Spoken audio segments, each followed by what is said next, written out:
kutengenezwa kuwa chombo cha utukufu wa Mungu. Haleluya. Kwa mwanaume anayesikia katika jina la Yesu, anaweza akasema mwanaume kutengenezwa kuwa chombo cha utukufu wa Mungu. Mungu akimtengeneza mtu, Mungu anakutengeneza kama apendavyo yeye, sio kama upendavyo wewe. Bwana Yesu asifiwe sana. Kwa hiyo kaa tayari Mungu kukutengeneza, sio kama wewe unavyotaka, bali kama Mungu anavyotaka, katika jina la Yesu. Bwana Yesu asifiwe sana. Haleluya. Kwa hiyo kama Mungu akiamua kukutengeneza, akutengenezi kwa ajili yako, hakutengenezi kwa ajili yetu, anakutengeneza kwa ajili ya kusudi lake. Kama ni mapenzi ya Mungu yametukusanya, tegemea mapenzi ya Mungu kufanyika ndani yako. Unaweza ukaja na hitaji, Mungu asishughulike na hitaji, akakutengeneza wewe muhitaji. Baada ya muhitaji kutengenezwa, kitapatikana unachokihitaji. Bwana Yesu asifiwe. Mara nyingine sio mahitaji yanatuleta kwa Bwana, bali tu mahitaji ni njia au ni sehemu ya kutusogeza kwa Mungu, ili Mungu atupate na Mungu aweze kututengeneza. Bwana Yesu asifiwe sana. Inaweza ikawa Mungu ameruhusu kitu kwako, lakini makusudi aweze kukutengeneza kupitia kinachokuliza, kupitia kinachokutia aibu, kupitia kinachokufanya udharauliwe, kupitia kinachokufanya utengwe. Hicho chote ni njia ya Mungu kukuletea ili aweze kukuvuta uwe karibu na yeye, aweze kukutengeneza kwa ajili ya kusudi lake. Bwana Yesu asifiwe. Ndiyo maana Mungu atabaki kuwa Mungu, na hashai utukufu na mwanadamu, na hawezi kufanya kama mwanadamu anavyotaka, wala kama mwanadamu anavyopenda, bali anafanya kama apendavyo yeye. Na ukiona kama Mungu anafanya kama apendavyo yeye, Mungu analenga kusudi lake. Kusudi la Mungu siku zote limebeba faida. Bwana Yesu asifiwe. Haleluya. Kusudi la Mungu siku zote limebeba faida. Mungu hafanyi kazi ya hasara. Usije ukafikiri Mungu akujibu anakuchukia. Mungu hakuchukii. Kuna sababu amekuachia huo mwiba, kuna sababu amekuachia hilo tatizo, lakini anajua mahali anapokupeleka. Akisha kufikisha, hata hilo tatizo litakuwa limekwisha, kwa sababu uko kwenye matengenezo. Bwana Yesu asifiwe sana. Haleluya. Haleluya. Haleluya. Haleluya. Haleluya. Haleluya. Kwa hiyo Mungu akimtengeneza mtu, hakutengenezi kama upendavyo, bali anakutengeneza kama apendavyo yeye. Bwana Yesu asifiwe sana. Kwa hiyo nimekuambia tena, kwa kusudi lake binafsi. Sisi tunaweza tukakutamani sana ili uwe kama tunavyotaka, lakini Mungu anataka kama yeye anavyotaka. Utukufu ni heshima fulani ya hali ya juu inayomfunika mtu au kitu. Bwana Yesu asifiwe sana. Nimekuambia hivi, mwanamke kutengenezwa kuwa chombo cha utukufu wa Mungu. Au unaweza kama mwanaume unasikiliza, ni mwanaume kutengenezwa kuwa chombo cha utukufu wa Mungu. Kwa hiyo utukufu ni nini? Naanza definition ya utukufu. Utukufu ni heshima fulani ya hali ya juu inayomfunika mtu au kitu. Definition ya kwanza hiyo. Definition ya pili, asante, ongeza tena maiki kidogo. Utukufu ni heshima au sifa kuu au ukuu unaojidhihirisha katika wanadamu. Bwana Yesu asifiwe sana. Utukufu ni heshima au sifa kuu au ukuu unaojidhihirisha katika wanadamu. Mungu akitaka kukutengeneza kuwa chombo cha utukufu wake, maana yake kuna heshima ya hali ya juu anataka kukufunika nayo. Sio kama unanielewa. Nasema Mungu akitaka kukutengeneza kuwa chombo cha utukufu wake, kwa lugha nyingine, kuna kiwango cha heshima alichokiandaa Mungu, asichokipenda mwanadamu uenda uwe nacho, ndio anataka kukufunika nacho. Haleluya. Na huo utukufu ndio Mungu ameuandaa, ambao mimi sijui, ambao unaweza ukawa hujui, ambao jirani yako hajui, lakini Mungu anaujua. Bwana Yesu asifiwe sana. Haleluya. Haleluya. Haleluya. Na hii haitokani na mwanadamu anavyotaka, bali Mungu mwenyewe anavyotaka. Kwa lugha nyingine, kuna ukuu Mungu anaotaka kuuweka kwako. Bwana Yesu asifiwe. Kuna ukuu Mungu anaotaka kuuweka kwako hata kama watu hawataki. Kuna ukuu Mungu anataka kuweka kwako. Kuna heshima Mungu anataka kuweka kwako hata kama watu hawataki. Mungu anaiweka kwako kwa jina la Yesu. Hata kama unadharauliwa leo, kuna kiwango cha heshima Mungu amekiandaa. Kuna kiwango cha ukuu Mungu amekiandaa. Akishaweka hiyo heshima, kiwango cha utukufu wake kinadhihirisha vyote. Haleluya. Haleluya. Unaweza usinielewe kidogo, tunaendelea. Na majira yako yakifika, mwambie mwenzio majira. Mwambie mwenzio majira. Majira yako yakifika, hata watu wafanyeje, hata watu wakukwamishe, hata watu wazuie, Mungu atafanya alichokikusudia. Bwana Yesu asifiwe sana. Hata mchawi akibadilisha waganga, yakifika majira yanakuwa yamefika, hakuna anayeweza kuzuia, kwa sababu imeandikwa katika Yoshua 1:5, hapata kuwepo na mtu yeyote atakayeweza kusimama mbele yako siku zote za maisha yako. Bwana Yesu asifiwe. Kwa nini hapata kuwepo na mtu yoyote atakayeweza kusimama mbele yako? Tunamwabudu Mungu ambaye ni unstoppable. Bwana Yesu asifiwe. Tunamwabudu Mungu ambaye ni nani? Unstoppable. Haleluya. Haleluya. Tunamwabudu Mungu ambaye ni undefeatable. Sio kama wakoko anaweza kuwa defeated. Haleluya. Haleluya. Haleluya. Kwa sababu kama yeye ni unstoppable, no one can stop you anywhere in Jesus name. Bwana Yesu asifiwe sana. Haleluya kanisa. Wanaweza wakazungumza wakafikiri wamekuzuia. Maneno yanaweza yakawepo leo. Maneno yanaweza yakakuzunisha leo. Maneno yanaweza yakakudhoofisha leo. Lakini neno la Bwana likipita, linapangua kila kitu, anakuweka kwenye kiti alichokikusudia katika jina la Yesu Kristo, mwana wa Mungu aliye hai. Haleluya. Na Mungu akitaka kukuweka, hashauriani na wanadamu nafasi anayotaka kukupa. Hashauriani na wanadamu kiwango cha utukufu anachotaka kukupa. Kwa nini hashauriani? Ni unquestionable God. No one can question him. Kwa nini unamweka huyu? Kwa nini usimweke huyu? Wanaofikiri hautakaa, utakaa katika jina la Yesu. Wanaofikiri haustahili, utastahilishwa kwa jina la Yesu. Maana tunahesabiwa haki bure kwa njia ya imani, na damu ya Yesu inatangulia kutustahilisha pale ambapo hatustahili katika jina la Yesu. Haleluya. Ikifika majira ya Bwana, hakuna atakayemwambia Mungu, kwa nini umemweka huyu? Kwa nini hukimweka huyu? Mungu anafanya kama apendavyo. Haleluya.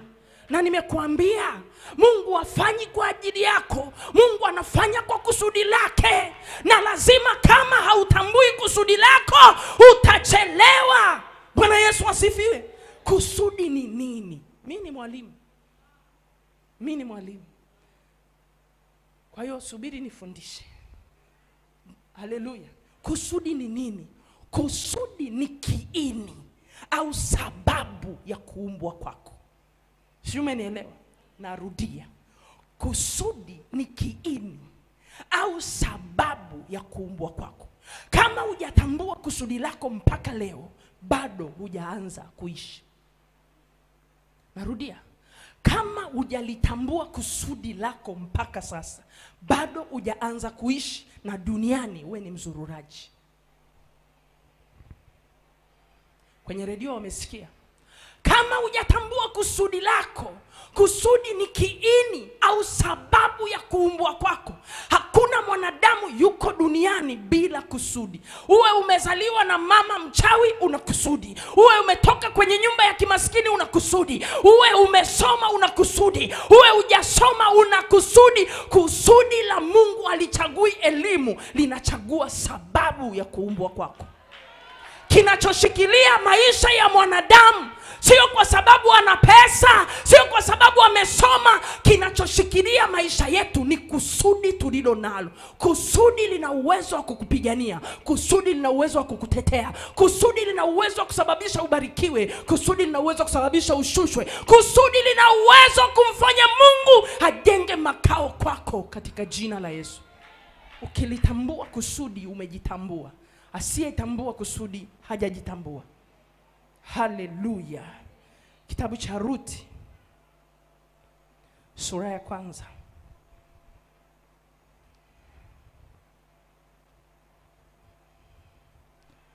Kitabu cha Ruti sura ya kwanza, kuanzia ule mstari wa 8.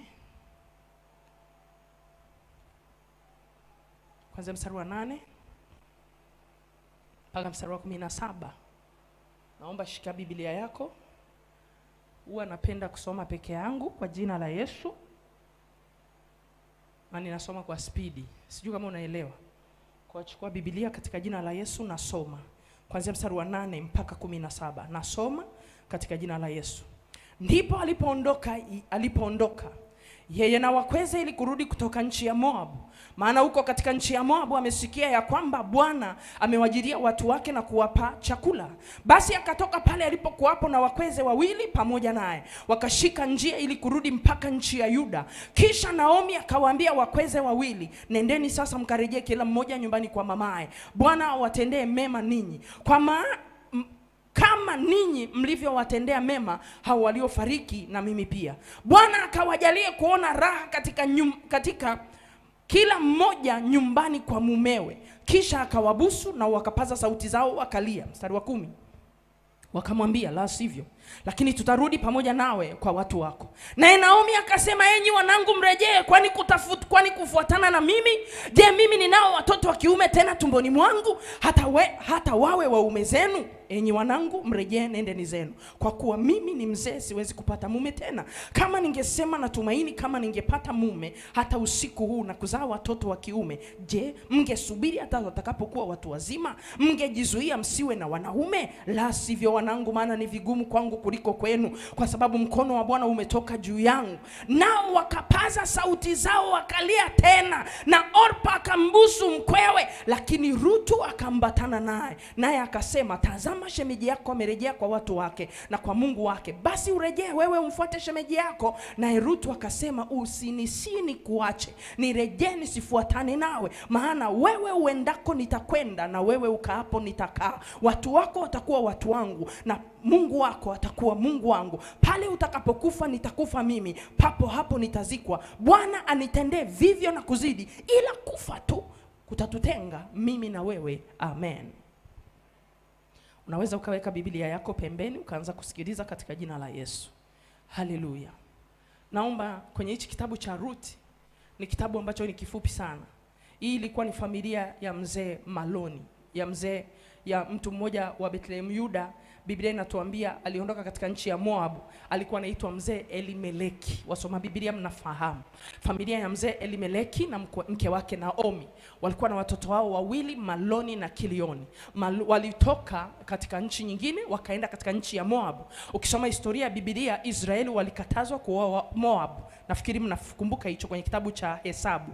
Bwana Yesu asifiwe. Na kitabu cha Walawi, na Mungu akaliwakataza Israeli kuoana na Moabu. Kwa hiyo hawa Elimeleki alitoka na mke wake wakaenda, kwa sababu nchi yao ilikuwa na njaa. Wakafika katika hiyo nchi, wakaenda na watoto wao, na watoto wao walipofika huko, Maloni na Kilioni wakamuoa. Mmoja akamuoa Orpa, mwingine akamuoa Ruti. Ujue katika nchi waliokimbilia ilikuwa imebeba mauti. Sikiliza nikwambie, tuko katika eneo la maandalizi. Bwana Yesu asifiwe. Nimekuambia mwanamke kutengenezwa kuwa chombo cha utukufu. Kwenye matengenezo yoyote yanahitaji maandalizi. Sijui umenielewa. Na kwenye matengenezo yoyote yanadai gharama. Bwana Yesu asifiwe. Haleluya. Matengenezo yoyote yanadai nini? Gharama. Maloni na Kilioni na wazazi wake walijua wametoka katika nchi yao kuna njaa, wakakimbilia nchi ya Moabu kwa sababu kuna chakula. Hawakujua walipoondoka ni kweli kulikuwa hakuna chakula cha mwili, bali kulikuwa kuna uzima wao. Walipotoka wakaenda mahali ambapo hawakumuuliza Bwana. Walipofika kule, mke akafiwa na mume na wale wanaume wakafa. Kwa lugha nyingine, nchi ile ilikuwa na tabia ya kuua wanaume. Sio kama mnanielewa. Kuna familia wakiolewa, nitakuja kufundisha next time, kuna roho ya kuua wanaume. Hiyo acha niweke pending kwa sababu iko kwenye somo langu. Bwana Yesu asifiwe. Na ingempendeza Mungu nilitamani nifundishe Jumapili, wanaume pia wakiwepo.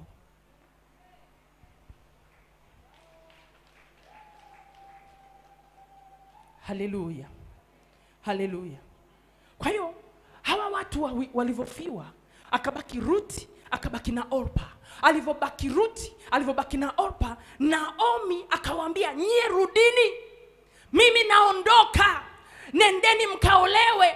Hata kama mimi nikikaa na ninyi, mkono wa Bwana, sikiliza sentence, mkono wa Bwana umeondoka juu yangu. Alifikiri mkono wa Bwana uko juu yake kwa ajili tu ya kuzaa. Kwa hiyo akawaruhusu wale mabinti waondoke. Wale mabinti, mmoja hakuona chochote kwa Naomi. Na nisikilize, Naomi hakuona chochote kwake.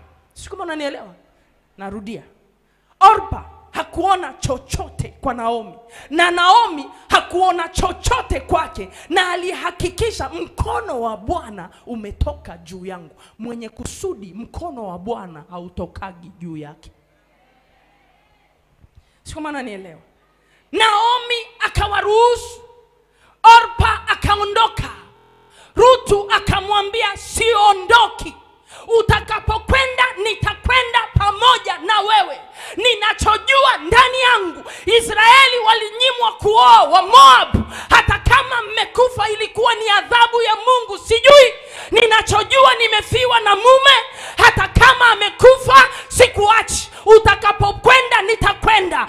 Mungu wako atakuwa Mungu wangu. Ninachojua Mungu wangu si Mungu wa kweli. Wewe unayesema Mungu wako mkono wake umeondoka juu yako, mimi sioni mkono wa Mungu ukiondoka juu yako. Mimi bado nauona mkono wa Mungu juu yako. Na kama nauona mkono wa Mungu juu yako, usinisini kuache. Sifuatani na wewe kwa sababu ni mama mkwe, nafuatana na wewe kwa sababu ya Mungu wako. Sikupendi kwa sababu watoto wamekufa, na kupenda kwa sababu ya Mungu wako. Mimi ulipokuja kunitafuta Ruthu, hukuja tu kunitafuta kama mke, ulikuja kufufua kisima, ulikuja kufufua kusudi, na mimi nakufuata Naomi ili kusudi la Mungu litimie.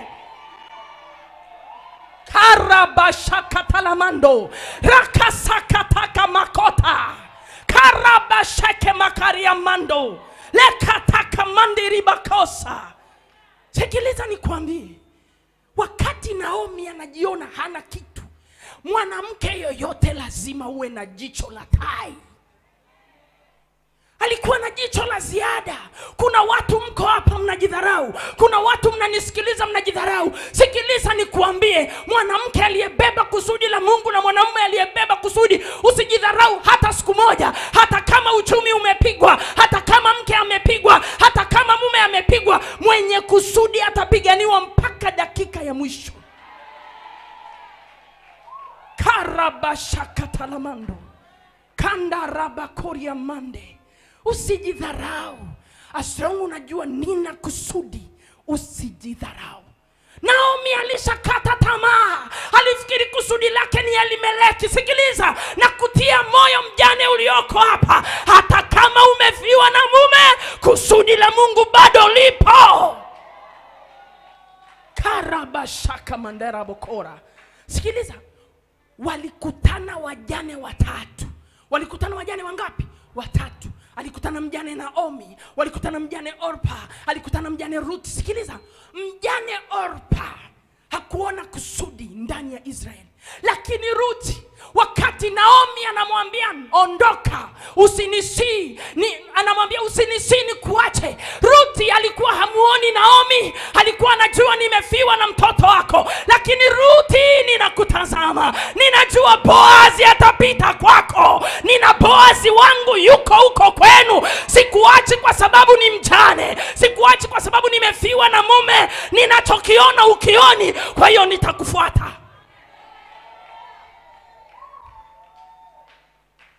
Maana ninachokiona ukioni, kwa sababu ukioni mimi naona.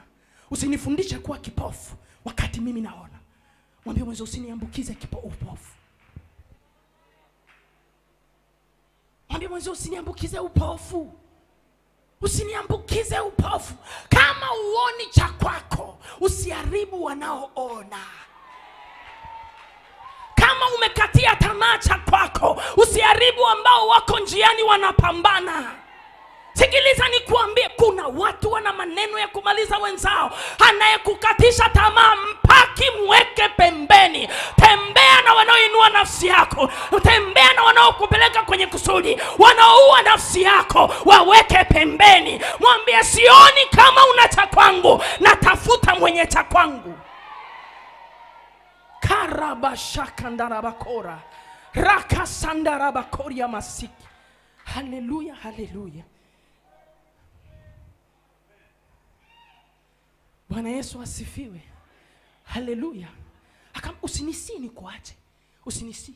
Wewe unaniambia mtoto wako amekufa, mimi namuona Boaz, na simuoni Boaz, najiona kuwa mwanamke ninaenda kuingia kwenye ukoo wa Kristo.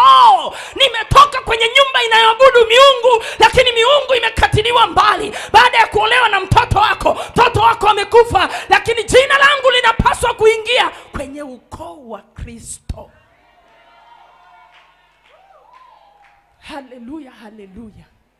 Wewe unajionaje? Bwana Yesu asifiwe sana. Unajua kuna watu unaweza kukutana nao ukafikiri imeisha. Sikiliza nikuambie leo katika jina la Yesu, kila mtu ambaye Mungu amekukutanisha naye ana kusudi kwenye maisha yako. Shida ya watu wengi ni vipofu. Usimtazame mtu kwa sura ya nje. Usimtazame mtu kwa sura ya nje.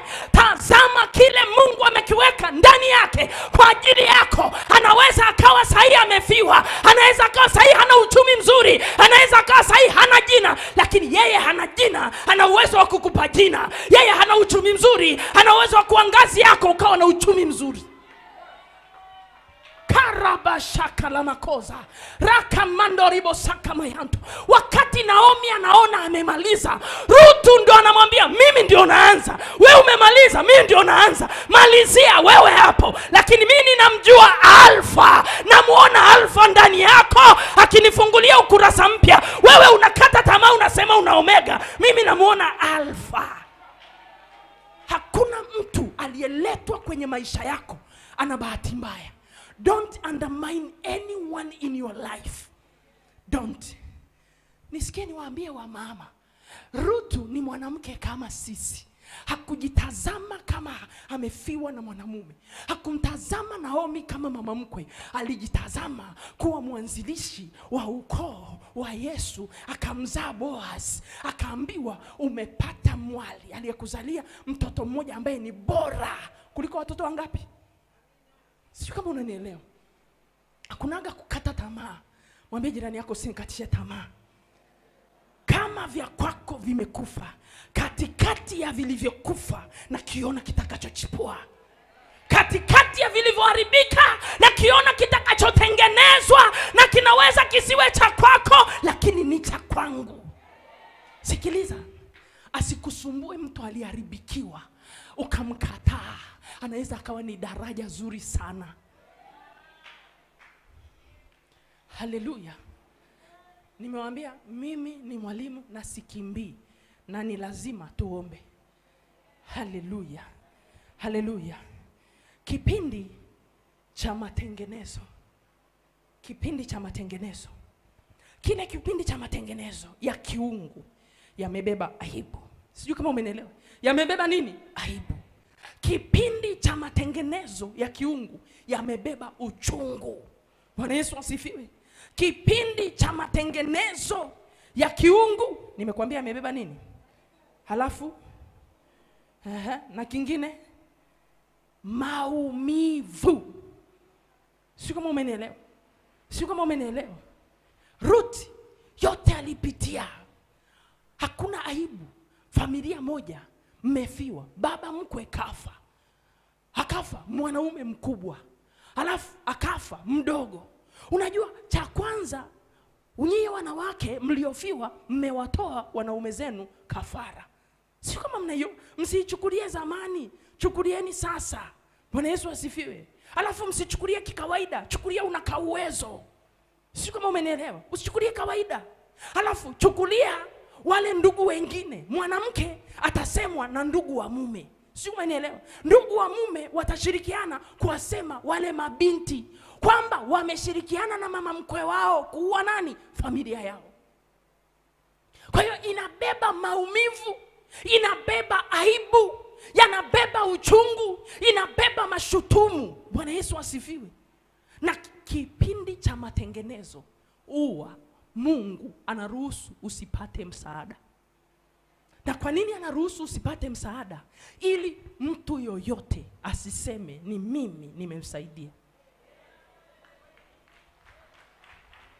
Ili mtu yoyote asiseme kama sio mimi fulani asingefika hapa.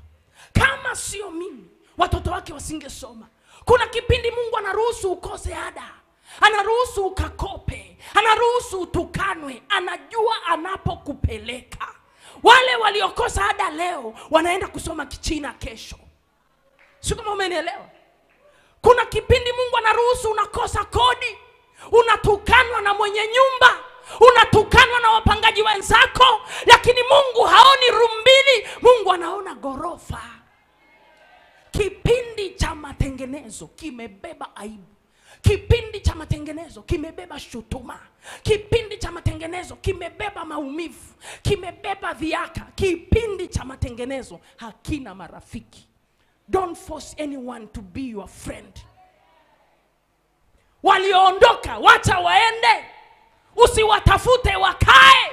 Sio lazima wakae. Wakikaa wataharibu matengenezo yako. Ndio maana Mungu amewaondoa. Kuna watu wakiwepo kwenye maisha yako watachachua matengenezo yako. Kuna wengine wanaruhusiwa kuondoka kitambo ili baadaye ukitengenezwa waseme ni yule kweli nako kanajifanya. Sikiliza, nisipojifanya nani atajifanya? Simple. Ni kale kanaringa. Yes, of course. Nisiporinga nani ataringa? Yes. Anajifanya anavaa. Nisipovaa nani atavaa? Anajifanya amesoma. Sijifanyi nimesoma. Hata kama ni darasa la 4 limenitoa. Sio ninajifanya nimesoma. Kanajifanya kanajua Kiingereza. Yes, I know how to speak.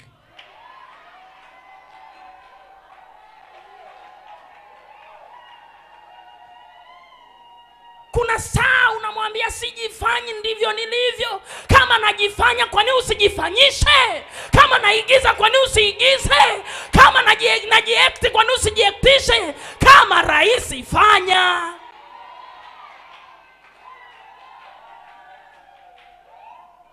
Mpo?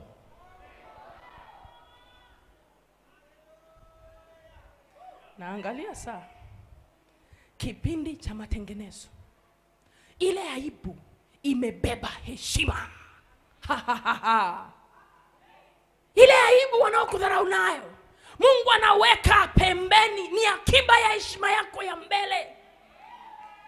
Ile aibu wanayokupa, unayopata ni akiba ya utukufu wa mbele. Ile aibu, ule uchungu uliokutana nao, Mungu amekuwekea akiba ya furaha.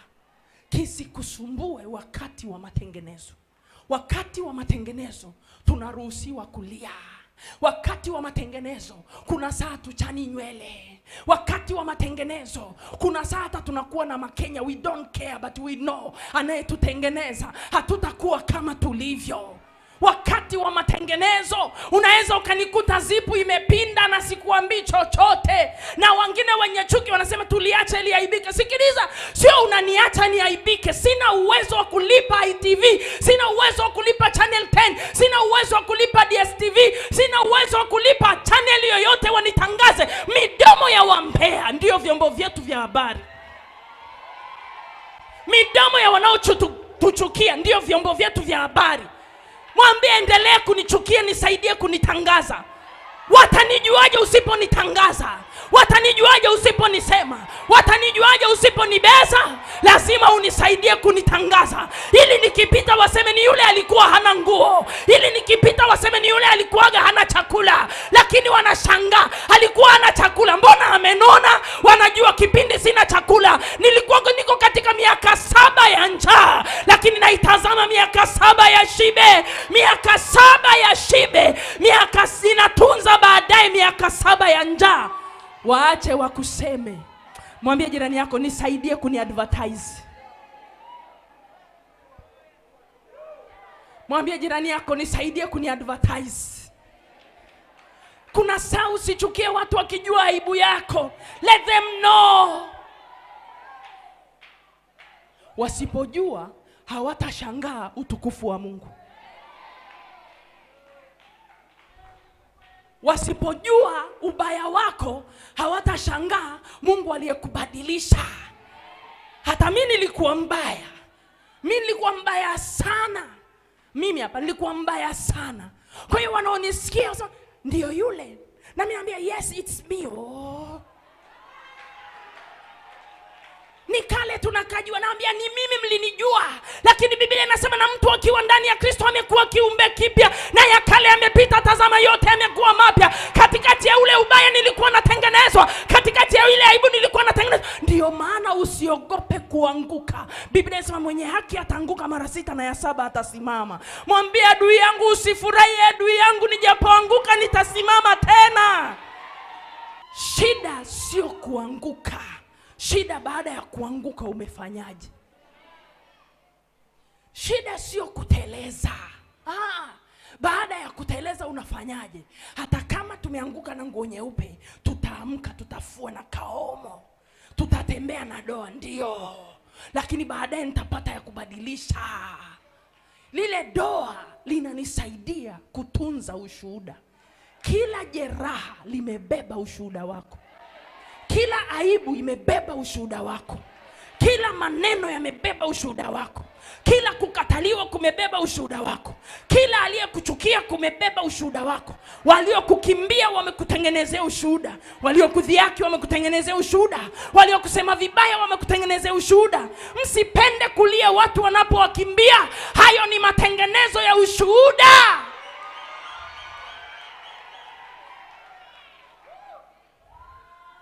Karabasa karabakoria masenderebosaya rakamanderebosaya. Sikiliza, wenda ikawa una Naomi wako umemdharau sana, rudi kwa Naomi wako.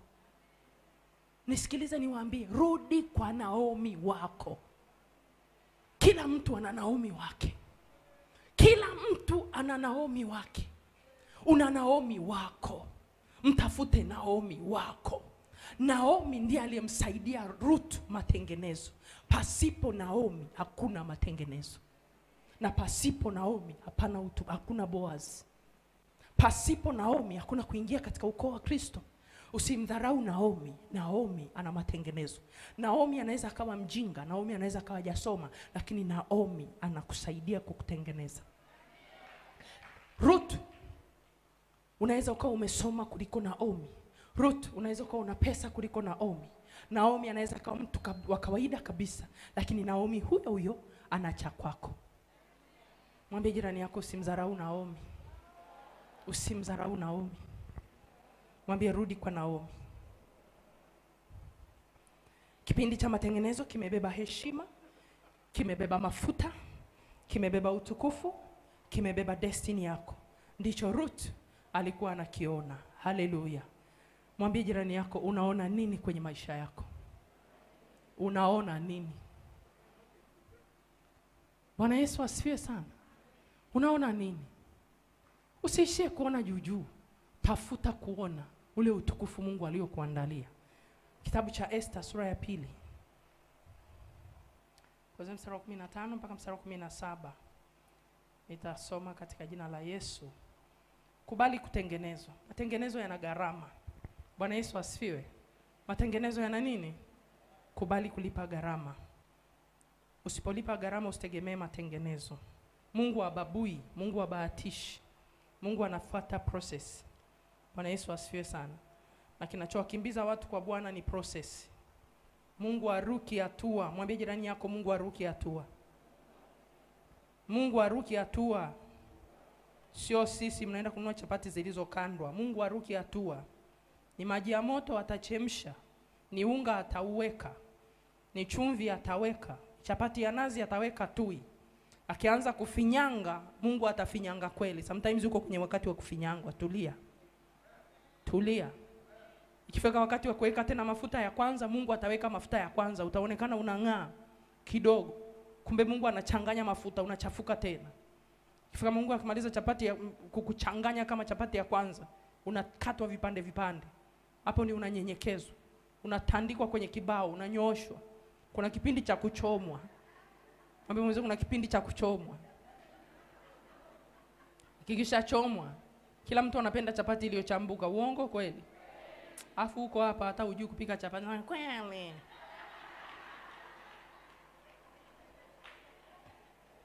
Bakresa akifunga kiwanda, kuna watu wanaachika. Mungu tu amsaidia azidi kuwa na kusaidia na watoto wetu wengine. Kwa mtu uko hapa hujui kupika chapati, afu unasema kweli napenda za chambuka. Zipi? Wewe ukitengeneza unatengeneza za jeshi. Esther 2. Nimesahau niko kwenye Biblia. Esther 2:15 mpaka 17. Ngoja nikusomee kitu hapo tukione katika jina la Yesu. Esther 2 anasema, hata ilipowadia zamu yake Esther binti Haili, mjomba wake Mordekai ambaye alimtoa kuwa binti yake, ili aingie kwa mfalme, yeye hakutaka kitu ila vile vilivyoagizwa na Hegai, msimamizi wake mfalme, mwenye kuwalinda wanawake. Sikiliza vizuri. Naye huyu Esther alikuwa amepata kibali machoni pa wote waliomwona.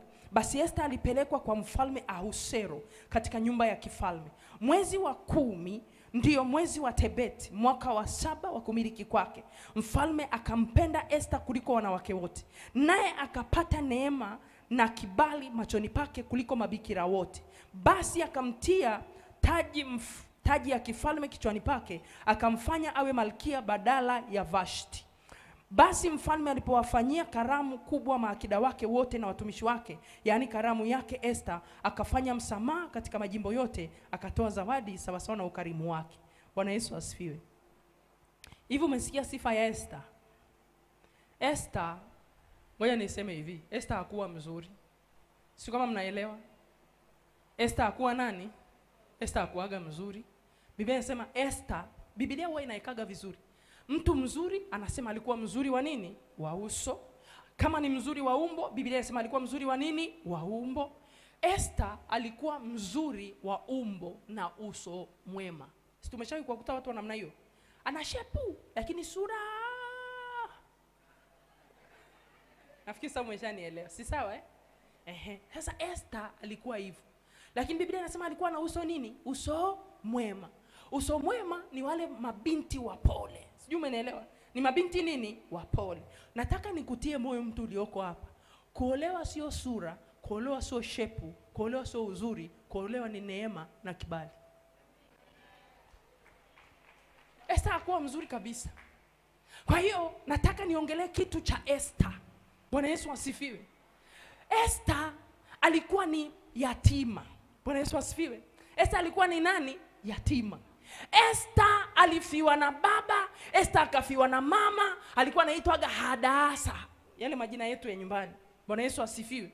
Mjomba wake Mordekai akamchukua Esther akamlea. Sikiliza nikuambie, akamchukua Esther akafanya nini? Akamlea. Ilivyokuja interview, unajua hiyo interview, unajua nyewe mama, fikirieni interview ilikuwa kitu kidogo. Binti anaingia kwa mfalme, anatoka asubuhi, hiyo ndio interview. Sio kama mnanielewa. Hiyo ndio interview. Interview sio anaenda kuulizwa unaitwa nani? Esther. Umesoma la ngapi? La 4. Umetoka wapi? Nimetoka Mbokomu. Sio hivyo. Nikisema interview, ndio alikuwa anafanywa nini? Interview. Na nani? Mfalme. Kwa hiyo Esther alivyofanywa interview akafaulu. Bwana Yesu asifiwe sana. Akafaulu. Sitaki kuongelea habari ya interview. Nataka nirudi kwa binti yatima ambao watu wote walimkatia tamaa, lakini mjomba wake hakumkatia tamaa. Sikiliza, nikisema yatima najua uyatima. Mimi nimekuwa yatima nikiwa mdogo. Nimeishi maisha ya ajabu nikiwa mdogo. Soma yangu nimesoma kwa kuomba. Usinione na unaonifurahia mahali nimepita, nilishawekwa kwenye kikaango. Bwana Yesu asifiwe sana. Kwa hiyo Esther akiwa yatima, mjomba akamchukua. Wakati mjomba anamchukua amlee Esther, mjomba akamlea Esther. Hakuna mzazi mwenye akili timamu anaweza mruhusu mtoto aingie kwenye interview ya namna hiyo. Mzazi, mjomba anajua kabisa Esther alikuwa sio mtu wa nani? Sio wa kule Babeli, si ni sawa? Lakini ni Muisraeli. Lakini akamchomeka akaingia. Wakati Mordekai anamlea Esther, alikuwa amlei Esther wa sasa mdogo, alikuwa anamlea Malkia Mwokozi. Sijui kama umenielewa. Nimesema tambua mwanamke kipindi cha kutengenezwa kuwa chombo cha utukufu. Aliyemtumia Mungu, alimtumia Mordekai kumtengeneza Esther kuwa chombo cha utukufu wa Mungu. Na sisi kuna watu Mungu atawatumia kututengeneza. Usidharau mtu, hujui ndiye ametumwa kukutengeneza. Unaweza ukamdharau hata mtu kwenye ngazi ya familia, ametumwa kukutengeneza. Unaweza ukamdharau mchungaji wako. Nazungumza na walioko hapa na wakule wanaonisikiliza. Kuna watu wakijua kufanya kahuduma kidogo, wana tabia ya kudharau wachungaji wao. Anaona mimi najua kuomba kuliko mchungaji wangu, mimi najua kukemea mapepo kuliko mchungaji wangu. Sikiliza, hata kama anaomba dakika 5, amepewa kitu cha matengenezo yako. Sikiliza, unaweza ukawa una pesa kuliko mchungaji wako, lakini ana kitu cha matengenezo yako. Si umenielewa? Unaweza ukawa una gari zuri kuliko yeye, lakini amebeba kitu cha matengenezo yako. Manake usifikirie kilichokuwa kizuri kwa nje ndicho kinakutengeneza. Mungu atazami sura ya nje, Mungu anatazama sura ya ndani. Especially kwenye kusudi lake. Wakati watu wengine wanamuona Mordekai, na usifikiri Mordekai wakati anamchukua Esther alikuwa Mordekai yuko huru. Mordekai na yeye alikuwa utumwani. Fikiria, mko utumwani, unaongeza watoto. Walikuwa na yeye ni kibarua kwa mfalme, ni mtu kwenye lango. Kwa hiyo anategemea posho anayoipata kwa mfalme. Na kumbuka Mordekai alikuwa anaishi kwa shida kwa mfalme kwa sababu ya Haman, lakini hakukata tamaa kuacha kumlea binti yake Esther. Hadaasa aliendelea kumlea Esther. Alijua ninamlea Esther, lakini simlei Esther, namlea Mwokozi wa Israeli. Ninajua saa ipo na majira yanakuja. Sisi tunaoteseka hapa, mimi nimeficha Mwokozi, nimemficha Mwokozi atakayeenda kutuokoa kwa jina la Yesu.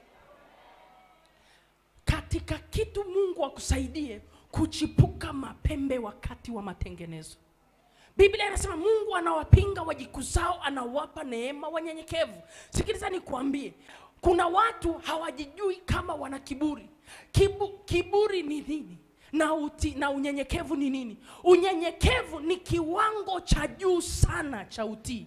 Unyenyekevu sio magoti. Unyenyekevu sio sauti ya upole. Unyenyekevu sio ukimya. Unyenyekevu sio upumbavu. Mtu anaweza kuwa mkali na ni mnyenyekevu. Yesu akasema jifunzeni kwangu, mimi ni mpole na mnyenyekevu wa moyo. Lakini Yesu huyo anasema jifunzeni kwangu. Aliingia hekaluni akakuta watu wanafanya biashara mbaya, akachukua kikotoo akawatandika, alafu akawakumbusha nyumba ya baba yangu haitakuwa pango la wanyang'anyi, bali ni nyumba ya sala. Wakati wa matengenezo tegemea viboko.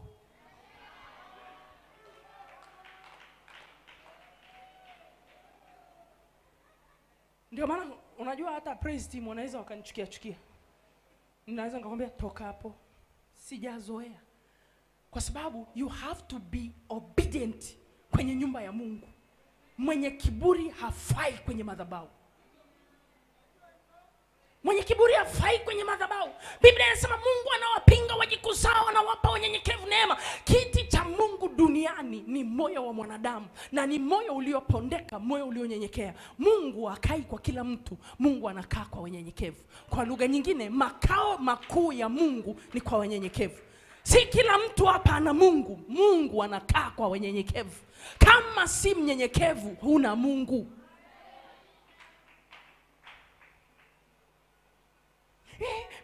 Bila mimi hakifanyiki kitu. Sikiliza, unaweza ukafa and we can continue with everything. Naomba nikuambie, Mungu anasema nitainua hata mawe. Kuondoka kwako, kuzira kwako hakuzui kazi ya Mungu kuendelea. Kuringa kwako, kugoma kwako hakuzui kazi ya Mungu kuendelea.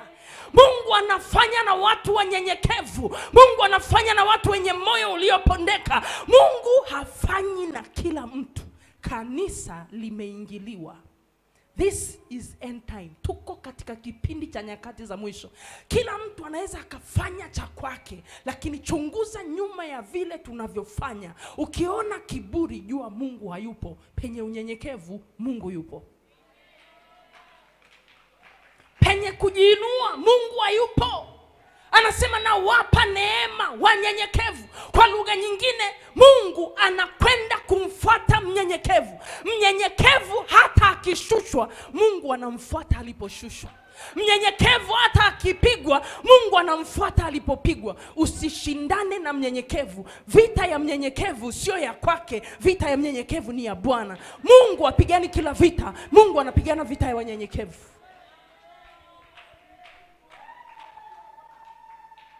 Narudia, Mungu hapigani kila vita.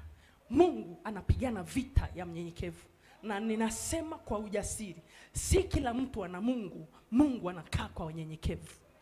Mungu, kuna tofauti ya Mungu kukaa na kuna tofauti ya Mungu kupita. Ndio maana unaweza ukasema usinipite Bwana, usinipite, unapazuru wengine, usinipite. Akija anapita. Akija anapita. Na wakati Mungu anapita, hachunguli umekuja unalia. Kuna wengine mnalia maumivu yenu, kuna wengine mnalia uchungu wenu. Mungu akipita anaangalia kiti chake. Kinaitwa nini? Unyenyekevu. Isaya 57:15 anasema Mungu mwenye enzi anakaa mahali pa juu palipoinuka, pamoja na yeye aliye na roho ya unyenyekevu, aliyetubu na kunyenyekea. Kwa nini anakaa? Ili kufufua mioyo yao waliotubu. Chochote cha mnyenyekevu kilichokufa, kipe muda, kitafufuka tena. Chochote cha mnyenyekevu kikiharibika, kitainuka tena. Hakiinui peke yake, Mungu ndo anakiinua. Huwezi kuua biashara ya mnyenyekevu Mungu akanyamaza. Huwezi kuua huduma ya mnyenyekevu Mungu akanyamaza. Ndio maana sio kila vita tunapaswa kujibu. Sometimes we have to keep quiet. Sio kila neno tunapaswa kujibu. Sometimes tunyamaze kimya. Kunyamaza sio hatujui kuzungumza. Tunamsikiliza aliyesema, watakapowaita mabarazani, msinene kwa peke yenu, lakini Baba yenu aliye mbinguni aliyewapa Roho Mtakatifu atanena ndani yenu. Maana hamtanena kwa shauri lenu. Kuna wakati Mungu asipokupa cha kusema usiseme. Sio kwa sababu una mdomo unasema, si kwa sababu unajua cha kujibu unajibu. Sometimes keep quiet and that is okay. Bwana Yesu asifiwe. Bwana Yesu asifiwe. Sikiliza, Mungu anaandaa wanyenyekevu. Penye unyenyekevu pana neema. Kinachomsaidia mtu si matendo ya nje, kinachomsaidia mtu matendo ya ndani. Unyenyekevu ni wito wa kumuita Mungu. Unyenyekevu ni mwaliko, ni kadi ya mwaliko kumwalika Mungu mahali. Sio kama mnanielewa? Mnyenyekevu hata asipoomba masaa 10, akaomba dakika 5, maombi yake yanajibiwa. Mnyenyekevu hata akitoa sadaka inapokelewa. si kila sadaka zinapokelewa na si kila maombi yanasikilizwa. Wakati Mordekai ananyenyekea kumwandaa Esther. Sikiliza, usifikiri mimi naomba ni kwa hakuna kitu kigumu kama kutulea sisi yatima. Kwa sababu yatima ana maumivu, yatima riziki, sijui umenielewa, ana uchungu. Ukinipa na kama mama yangu angekuepo angenifanyia hivi, kama baba yangu angekuepo angenifanyia hivi, kama baba yangu angekuepo angeninunulia sketi mpya, kama mama yangu angekuepo angenishonia hichi. Kwa hiyo usifikiri alikuwa kutani na hizo adha, anakutana nazo, lakini anatoa kwa kile kiwango anachokipata na kwa maumivu. Sometimes ananyima watoto wake ili yule binti asikose, asije akalia halafu Mungu akampiga. Kwa hiyo Mordekai wakati anamuandaa, alikuwa anamuandaa malkia. Kuna malkia mliokuwa mnaandaliwa, mmemesa hapo njiani kwa kiburi na Mungu amewaeka pembeni. Mimi naomba nikwambie,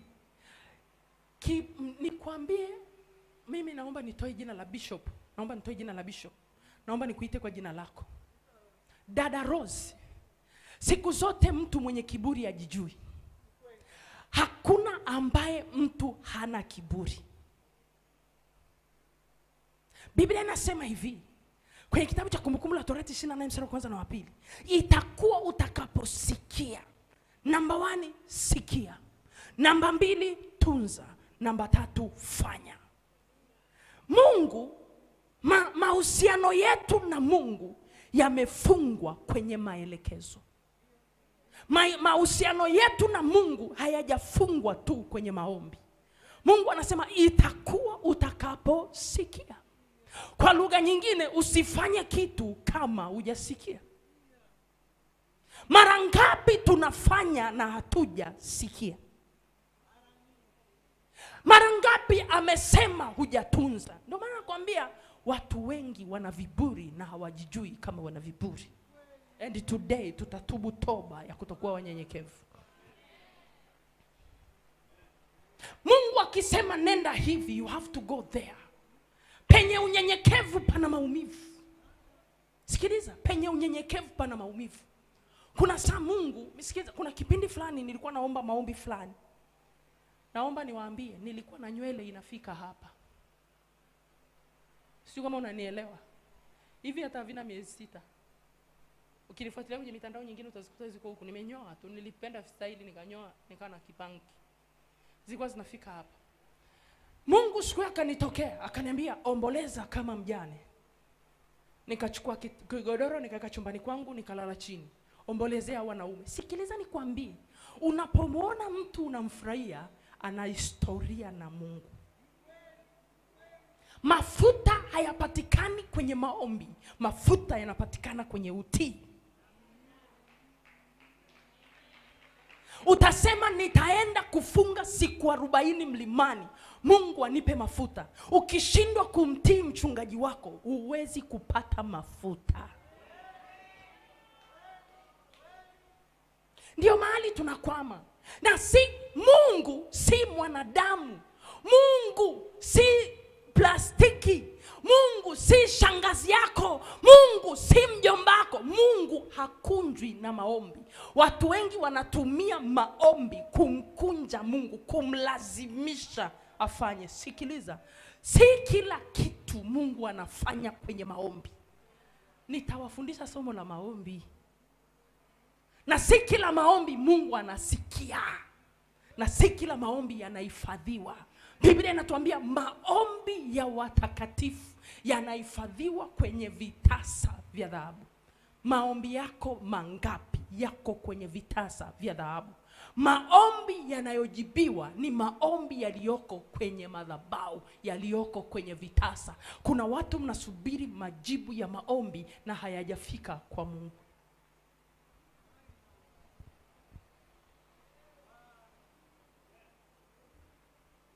Sikiza nikwambie, Mungu, nafasi ya utukufu inadai kiwango cha juu sana cha unyenyekevu. Kiwango cha juu sana cha unyenyekevu. Kuna wakati Mungu anaweza akakwambia kaa chini nisikilize. Mungu aliniita akaniambia njoo. Nikaenda. Funga, nikafunga. kata nywele zako zote. Nikanyoa nywele zote. Ombolezea wanaume. Nikaanza kuomboleza. Nikabaki kipara. Kila mtu anashangaa, Florence nini? Nikafika mahali nilikonda. Nikipita njiani wanasema ameathirika. Dada mmoja nikamkuta ananisema, ile nimetembea anaka kibanda chake anauza nyanya. Kesho yake anapita anakuta kibanda baada ya siku 3 kimefilisika. Mungu nini? Akaniambia nimemmaliza huyu. Nini? Kakusema. Nikakaa kimya. Sasa hiyo mimi nimekonda. Hawajui ninasikiliza, itakuwa utakaposikia. Sikiza, watu wengi si kwamba amsikii, mnasikia, lakini si watendaji. Biblia inasema iweni wasikiaji. Na msiwe wasikiaji bali mwe nini? Watendaji. Sadaka yenye maelekezo ya kimungu ndiyo yenye matokeo. Maelekezo unayosikia ndiyo yanakutengeneza. Mungu anatengeneza chochote kilichoharibika kufika kwenye ngazi ya utukufu. Kilichoharibika kwenye mikono ya wanadamu, kilichoharibika duniani, kilichoharibiwa na shetani, kilichoharibiwa na kuzimu, Mungu ana uwezo wa kukutengeneza, kufumba na kufumbua.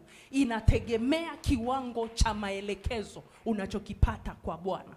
Kiwango cha maelekezo ukikitimiza ndicho Mungu anakutengeneza. Matengenezo mengine hayako kwenye kuomba kwako. Matengenezo mengine yako kwenye utii wako. Matengenezo, nimekuambia hivi, definition ya unyenyekevu sio. Definition ya unyenyekevu sio. Na kuna watu wanajipendekeza kwa watumishi wakifikiri ni wanyenyekevu. Hao ni wapumbavu.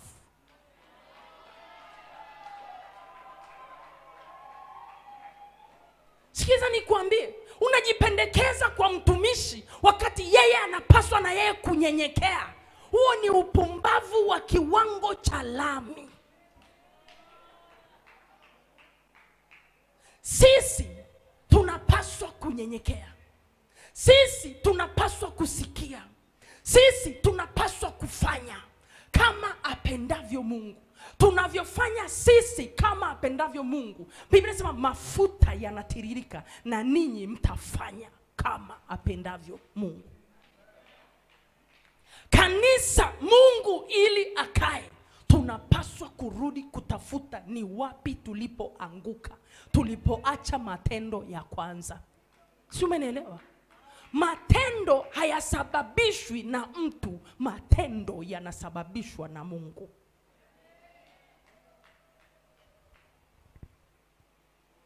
Anayesababisha utukufu kuwepo kanisani sio mimi, ni sisi. Tunavyokubali na kutii, tutakula mema ya nchi. Mema ya nchi ni pamoja na utukufu wa Mungu. Viwango vya utukufu wa Mungu vimeondoka makanisani kwetu sisi wa Kristo kwa sababu hatufanyi kama Mungu anavyotaka. Na Wakristo wengi tunawalazimisha watumishi wengi wafundishe injili tunayotaka, kwa sababu tukifundishwa injili ya kweli tunakasirika na unakwenda kutafuta mahali pa kukimbilia kujilisha. Sikiliza nikuambie, Mungu akikusudia kukutengeneza kanisani kwako, tulia kanisani kwako. Neema ya matengenezo iko kanisani kwako. Naongea na wewe ulioko hapa, nazungumza na anayenitazama, nazungumza na anayenisikiliza. Sikiliza, hakuna mbadala wa mchungaji wako. Kitendo cha kurandaranda na kuhangaika kumewapoteza watu wengi barabarani, wanapishana na Mungu anapokuja kwenye kituo hawakuti. Sikiliza, hema unaloenda kulikuta limetengenezwa pale, huna cha kwako. Kwako ni kule ulipopakimbia. Na ninyi Waluteri wenzangu, tulieni kwenu. Wachungaji wenu wana vitu vyenu katika jina la Yesu. Hakuna Mungu aliyemuita mchungaji akampaka mafuta asiwe na kitu cha watu walioko chini yake. Kiwango cha kiburi kinachelewesha viwango vya utukufu. Unaweza ukasema yule, sikiliza nikueleze. Unaweza ukasema yule mchungaji ni mwanaume na mimi ni mwanaume. Sikiliza, wewe ni mwanaume na yeye ni mwanaume, lakini katika ulimwengu wa roho mko mbali sana. Alichonacho hauna, alichonacho kina uwezo wa kukusimamisha na kina uwezo wa kukuangusha. Unaweza ukawa ni kweli ni mwanaume, unaweza ukawa ni kweli umesoma kuliko huyo mchungaji mwanaume, unaweza ukawa una pesa kuliko huyo mchungaji mwanaume, lakini sikiliza, katika ulimwengu wa roho Mungu anavyomuona yule mchungaji wako ni tofauti na wewe unavyomuona. Kwa lugha nyingine, hata baraka ulizonazo zimepita kupitia yeye. Kiburi kisikunyime kesho. Unaweza ukasema mchungaji ni mwanamke kama mimi. Sikiliza, unaweza ukawa ni mwanamke na yeye ni mwanamke, lakini katika ulimwengu wa roho nenda kachungulie, hamlingani, hamfanani, hamsogeleani, hamuhusiani. Vile vya kwako amebebeshwa. You have to humble yourself before God ili Mungu avirelease through her or through him. Esther alivyonyenyekea, Mungu alimtumia Mordekai.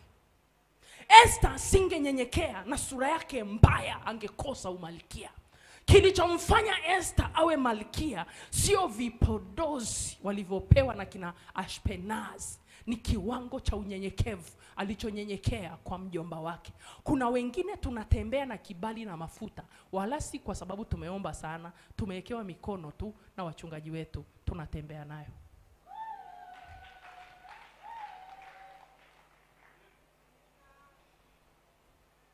Mimi nakwambia, Bwana Yesu asifiwe sana. Unaweza kufikiri mmelingana, lakini Mungu anakuangalia kabisa. Na naomba nikwambie, kama mwanamume uliyekutanishwa naye, ulikutanishwa ukiwa level ya chini, alikupenda ukiwa level ya chini, Mungu akakuinua kwa yule mwanaume, usimdharau. Esther alikwenda kama kayatima kwa mfalme Ahasuero. Aliyemtengeneza Esther na kumkubali Esther, maanake mfalme Ahasuero, kuna kitu Mungu alikipanda akamkubali Esther na udhaifu wake awe daraja la Esther. Esther asingeweza kufika ngazi ya kuokoa watu katika nchi kama si Mungu kusababisha moyo wa yule mwanamume kumpenda. Kuna watu tuko hivi tulivyo ni kwa kibali cha wanaume tulio nao. Kuna wanawake wanasema shindwa katika jina la Yesu. Utashindwa peke yako. Na utanikatia hichi kipande. Kuna wanawake wanasema utashindwa wewe katika jina la Yesu. Mwanaume mwenyewe haleti chakula, hasomeshi watoto, ni mimi. Sikiliza, alikuchukua ukiwa umepauka, ukapendeza ukiwa nyumbani kwake. Alikuchukua ukiwa hufai. Heshima ulionayo ni kwa sababu yake. Kwa lugha nyingine, kuna kiwango cha matengenezo kinahusiana na mume wako au na mke wako. Unapoinuka sana usimchukie, kuna mahali amefanyika daraja la wewe kufika hapo ulipofika.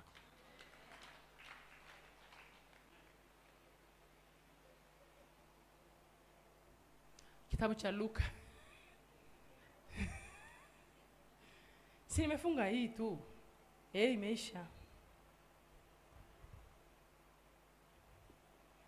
Mnasemaje? Imeisha imeisha. Imeisha. Luka 7.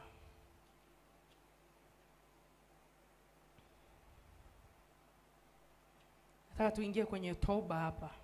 Sitaomba kingine, tunaingia kuomba toba ya kiburi. Toba ya kukosa unyenyekevu. Tuko kwenye matengenezo, tumepungua. Sikia, kuna mahali fulani nilienda, nikakutana na mtu mmoja. Nikamwambia nimekuja kufanya huduma. Wakaniambia karibu sana. Wakaniambia unaweza kubadilisha nguo hapo kwenye ofisi hapo. Kwa nimetoka safari na semina jioni. Barabara tunaosafiri safari ndefu, na safari nyingine na dira.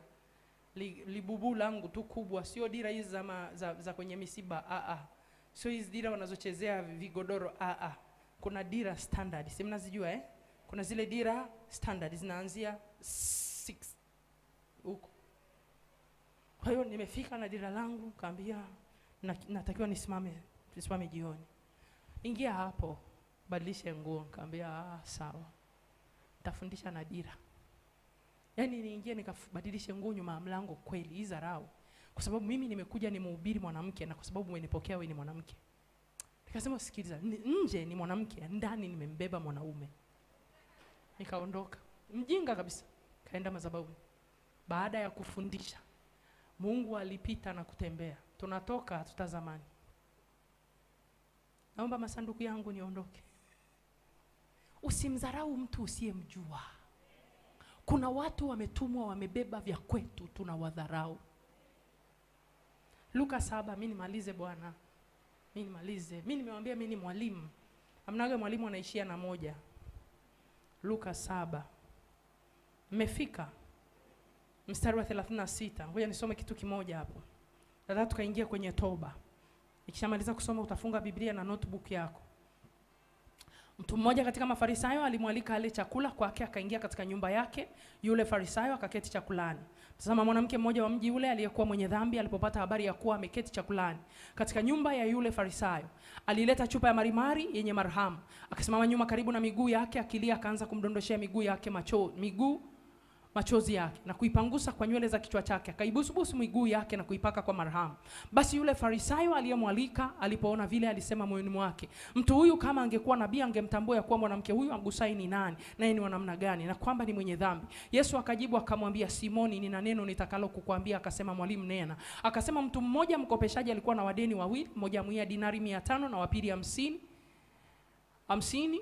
Na walipokuwa hawana cha kumlipa, aliwasamea wote wawili. Katika hao wawili ni yupi aliyempenda zaidi? Simoni akajibu akasema, nadhani yule ambaye alimsamea nyingi. Akamwambia, umeamua haki. Akamgeukia yule mwanamke akamwambia, Simoni, wamuona mwanamke huyu? Niliingia nyumbani mwako kunipa maji kwa miguu yangu, bali huyu amenidondoshea machozi miguu yangu na kuipanguza kwa nywele za kichwa chake. Wewe ukinibusu, lakini tangu nilipoingia hakuacha kunibusu sana miguu yangu. Ukunipaka kichwa changu mafuta, bali huyu amenipaka miguu yangu marhamu. Kwa ajili ya hayo amesamehewa dhambi zake ambazo ni nyingi, kwa kuwa amependa sana. Asamehewaye kidogo, huyo upenda kidogo. Kisha akamwambia mwanamke, umesamehewa dhambi zako. Ndipo wale walioketi chakulani pamoja naye walianza kusema mioyoni mwao, ni nani huyu hata asamehe dhambi? Akamwambia yule mwanamke, imani yako imekuokoa, enenda zako kwa amani. Amen. Funga Biblia yako, weka pembeni na notebook yako.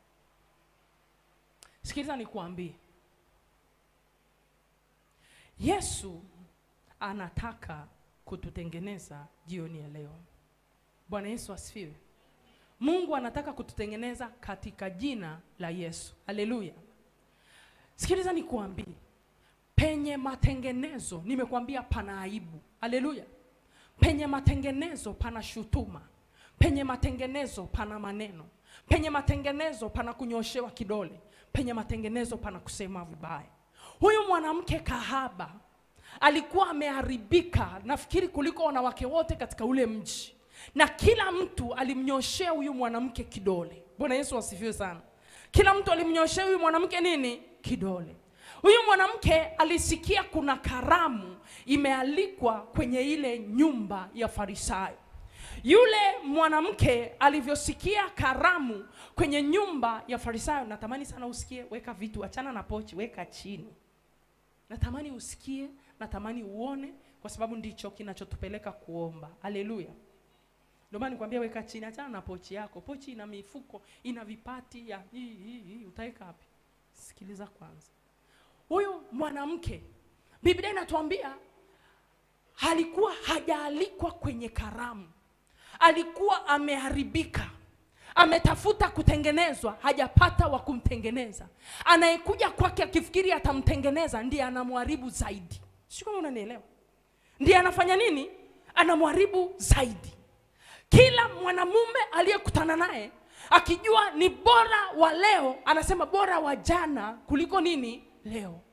Kila mwanamume mwenye uwezo alimpitia na alimharibu, na kila mwanamume alimdharau. Lakini alisikia kuna mwanaume mmoja anaitwa Yesu.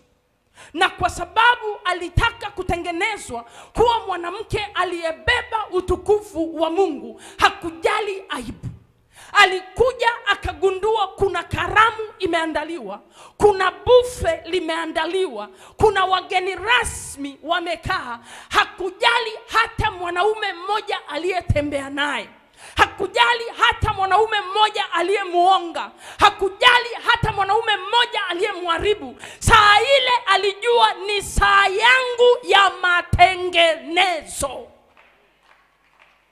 Ikifika saa ya matengenezo, usimwangalie jirani yako, usimwangalie ndugu yako, usimwangalie rafiki, muangalie anayekutengeneza.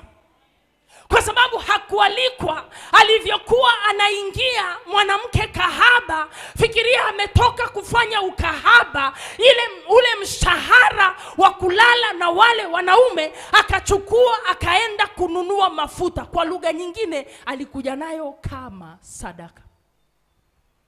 Unanielewa? Alikuja nayo kama nini? Sadaka.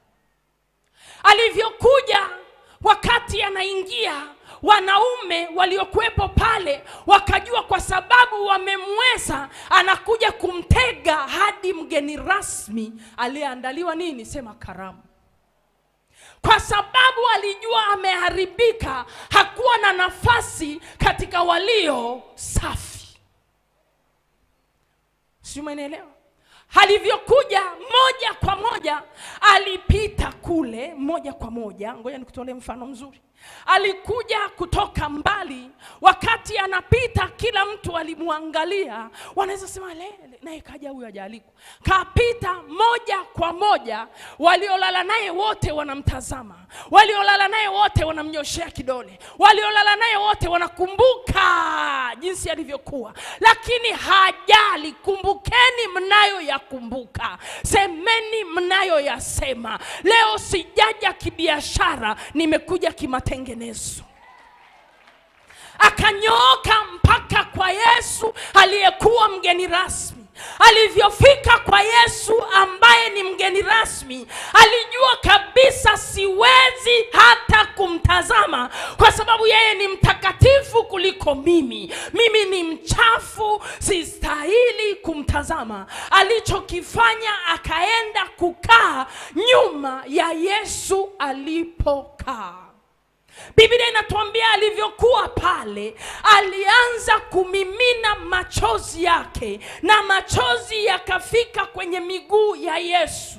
Alipoona machozi yamefika kwenye miguu ya Yesu, hakuwa na handkerchief. Aligundua, nina nywele za thamani kuliko wanawake wenu mlionao nyumbani, zilizokuwa zinawachanganya mnanifuata. Akapiga magoti yake, akashuka kwa Yesu.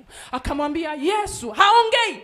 Alikuwa anafanya kwa ishara ya ndani. Zaburi ya 51:17, dhabihu za Mungu ni roho iliyopondeka, moyo uliovunjika Mungu hata udharau kamwe. Yule mwanamke akachukua nywele zake, akaanza kumfuta Yesu na nywele zake. Wakati anamfuta, anabusu miguu. Wakati anabusu miguu, machozi yanatoka. Akachukua kichupa chake cha mafuta, akaanza kumpaka Yesu, akampaka Yesu, akampaka Yesu. Kitu gani nataka nikuambie mwanamke? Wakati anampaka Yesu yale mafuta, alikuwa anamwambia Bwana, huu ni mshahara wa ukahaba wangu wa mwisho. Ndani ya moyo anagundua uchafu niliofanya wa mwisho ndio nimeweza kununua mafuta haya. Wakati anampaka Bwana mafuta, wakati anampaka Bwana mafuta, machozi yanatoka. Sikiliza, machozi ni lugha ambayo Mungu anasikia sauti ndani ya machozi. Wale wanaume hawakuelewa yule mwanamke anafanya nini, lakini kwa sababu alikuwa hawezi kujieleza, machozi ni lugha ya nafsi iliyobeba maumivu, iliyobeba uchungu, iliyobeba furaha, iliyobeba huzuni, iliyobeba adha. Kwa lugha nyingine, machozi ni lugha. Mwanamke alivyofika pale, hakutaka kingine. Alijua nimeharibika, nahitaji kutengenezwa. Duniani wananihukumu, hawawezi kunitengeneza. Nikirudi kwao wananisema vibaya, nikirudi kwao wananionyoshia vidole. Ili wasininyoshe naweza nikalala nao, lakini leo nimeamua sitaki tena. Nimekuja kwako unitengeneze Bwana. Akamfuta Yesu, akamfuta Yesu. Alivyomaliza, Yesu akamwambia, mwanamke, umesamehewa dhambi zako ambazo ni nyingi.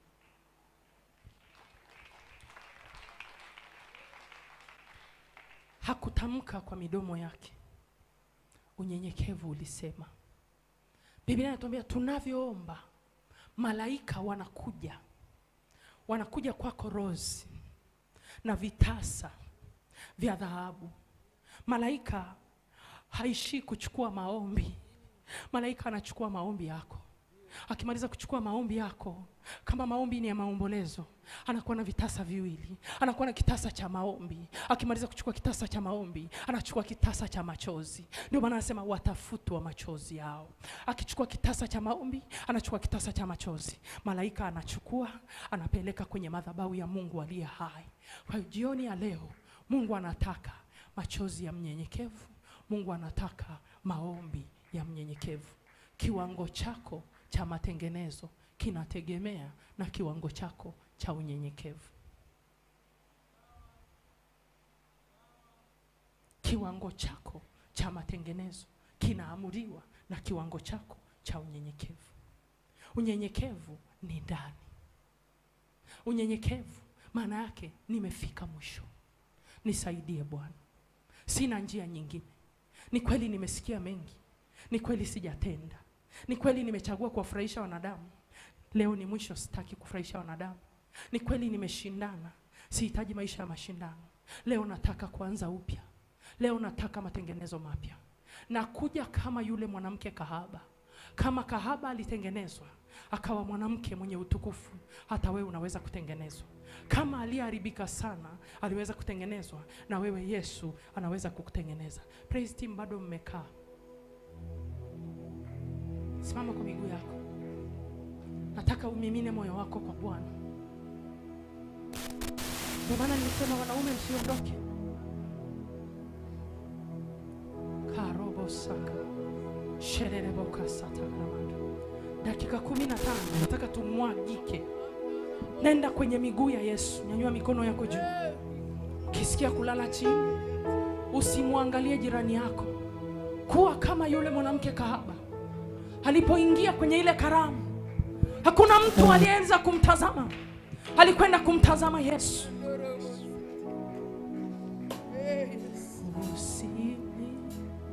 Kuna ule wimbo wa moyo nilisikia mkiimba nikiwa ofisini.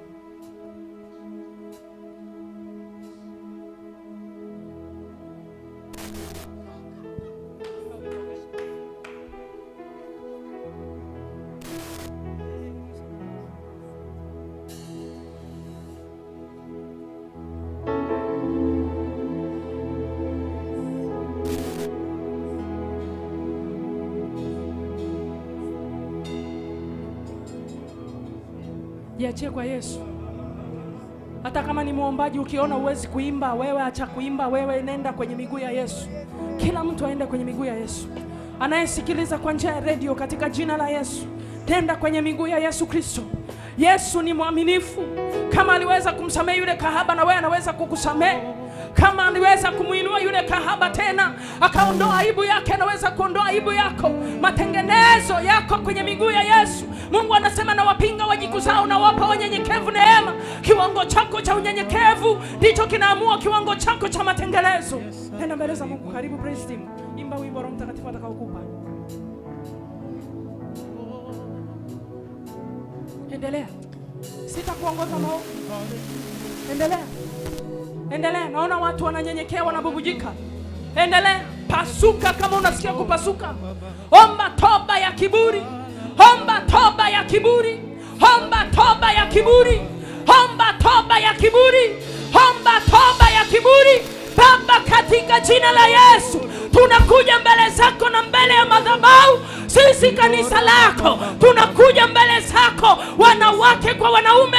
Mungu, ni kweli viwango vyetu vya unyenyekevu vimepungua. Rapa sekerika mandarabo yata lebra seketa la mandoribosa. Wengine tumechelewa kwenye matengenezo yetu kwa sababu ya kiburi. Tumewazarau uliowatuma kutuandaa. Tumewazarau wachungaji wetu. Tumewazarau viongozi wetu. Turehemu Bwana. Wengine umewasemesha mambo mengi lakini hawajatenda. Wamechagua kutenda wanayoyataka, lakini yale ambao walioyaona ni magumu tumeyaacha Bwana, tusamehe.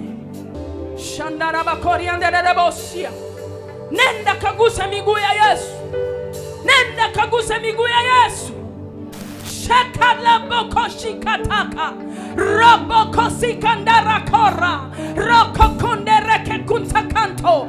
Kante kuntakimpa kante. Rapakate mandarapa. Rapakote kikopaka. Rapaseke manto. Wengine tumewazarau kina Naomi ambao tulifikiri kwa sura ya nje wameishiwa kila kitu, lakini kumbe ndio wamebeba kesho zetu.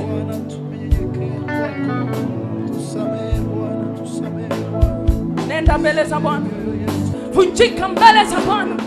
Anasema moyo uliopondeka hata udharau. Kwa lugha nyingine, kuna mioyo Mungu anaweza kuidharau. Kuna mioyo Mungu anaweza kuidharau, na kuna mioyo Mungu inavuta heshima ya Mungu. Raposeke rapakata. Rapasaka rapakata. Rapayanda rapakata. Rapaseke rapakata. Rapakata mandarapa. Rapakate manderepopopa. Rapayata kamanderapa. Rapakote kikopata.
Usinipite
yako. Mnanielewa? Kiburi kinamfukuza Mungu mahali. Kiburi kinaondoa utukufu wa Mungu mahali. Kiburi kinaondoa kibali mahali. Kiburi kinakunyang'anya nafasi yenye utukufu. Kiburi kinaweza kukutenga na mapenzi ya Mungu. Kiburi kinakutenga na vitu vyema. Kama kanisa, hakuna hata mmoja anaweza kujihesabia haki akanambia sijatumwa na situmwani na situmiki. Tumeshawahi kuongea? Situmwani na situmiki. Nyanyua mikono juu. Kama kanisa tunaenda kumwambia Baba, tunataka kuanza upya. Turehemu na roho ya kiburi. Turehemu na majivuno. Turehemu kujiinua. Tunatamani kuona utukufu wako tena. Anasema nitarejesha utukufu wangu. Atarejesha utukufu uliopotea. Atarejesha miaka iliyoliwa na tunutu na madumani. Kitakachompa Mungu kurejesha ni toba ya kweli.